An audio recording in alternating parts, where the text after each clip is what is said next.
Most people think prayer is about asking God for something. They see it as speaking, requesting, pleading, or hoping that circumstances will change. But if prayer were only that, then everyone who prayed sincerely would experience visible results. Yet millions pray daily and feel no shift. They leave feeling confused, discouraged, or quietly wounded. Jesus Christ, however, experienced prayer differently. Whenever he prayed, something moved. Situations changed. The impossible became real. This reveals something difficult to accept. Perhaps the issue is not God, but the way prayer is understood. Jesus did not only teach words to say, he showed how to enter a state where prayer becomes effective.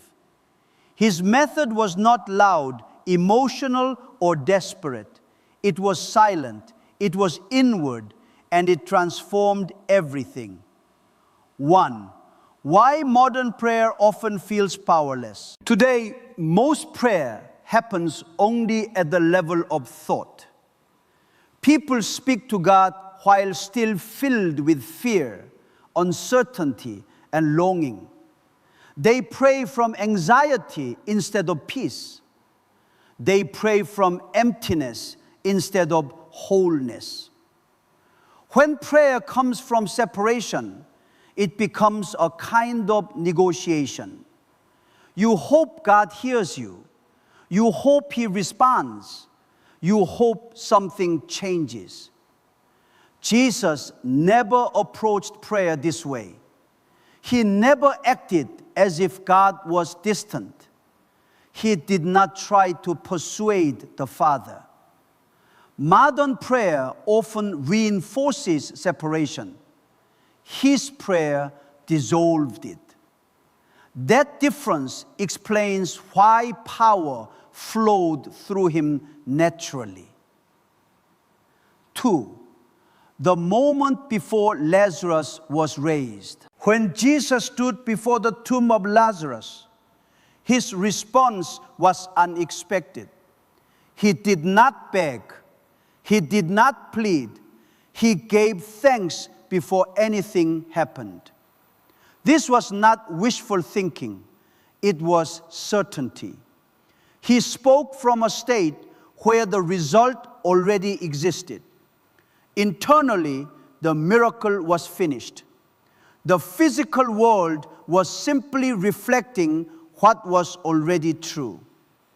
This shows that prayer happened before the words.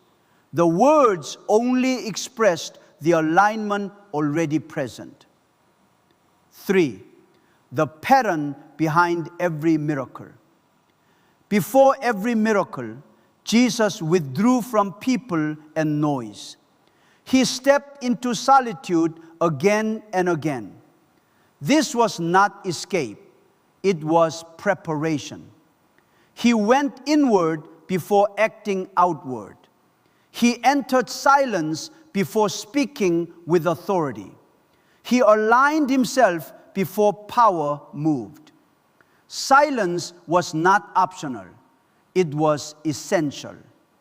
He understood that power does not come from struggle. It comes from union. 4. Go into your room means something deeper. When Jesus said, "Go into your room and close the door," most assume he meant physical privacy. But the original meaning points to an inner chamber, a hidden inner space. He was not directing attention outward, but inward. He was teaching how to enter a deeper level of awareness beyond thoughts and emotions. The Father was not somewhere far away. The Father was within, waiting to be recognized. 5. Closing the door means focusing completely. Closing the door is not about shutting out sound. It is about sealing your attention.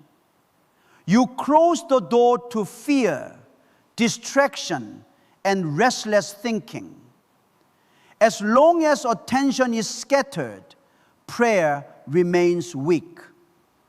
Alignment requires stillness. Jesus fully closed that inner door. Nothing entered except presence. From that inner stillness, power flowed freely. 6. Silence is not emptiness, but fullness. Many people avoid silence because it removes distraction and control. But silence is not empty. It is awareness without interference. Jesus entered silence not to escape life, but to reconnect with his true nature. In silence, separation fades, resistance disappears. This is why silence always comes before authority. Noise weakens clarity, stillness strengthens it. 7. Prayer is alignment, not persuasion. Jesus never tried to change God's will. He aligned himself with it. When alignment happens, there is no conflict, there is no asking, there is only unity. From that unity, words carry power naturally. He said the Father worked through him. Prayer was not about asking. It was about becoming one with the source. 8. How to enter the inner chamber practically. To enter this inner space, stop performing prayer. Sit quietly. Close your eyes. Do not speak internally. Do not force images. Simply observe your breath. Feel each inhale and exhale. Let thoughts pass without following them. Beneath the thoughts, stillness reveals itself. It was always there. Most people just never stay long enough to notice. 9. Why people stop too soon. At first, stillness feels uneventful. The mind becomes restless. People assume nothing is happening. But stillness works quietly. It does not demand attention. Jesus returned to it again and again. Over time, presence becomes natural. Resistance fades. Power does not arrive suddenly. It grows naturally from consistency. 10. From stillness comes authority. After alignment, something changes within you. The feeling of separation disappears. You no longer pray toward God. You live from God. This is not ego. It is surrender. Jesus did not hope for miracles. He recognized what was already real. Authority came from unity, not effort. 11. The kingdom is within you. Jesus said, the kingdom of heaven is within, not later, not somewhere else. It is a state available now. It is accessed through stillness. When you live from this place, prayer changes completely.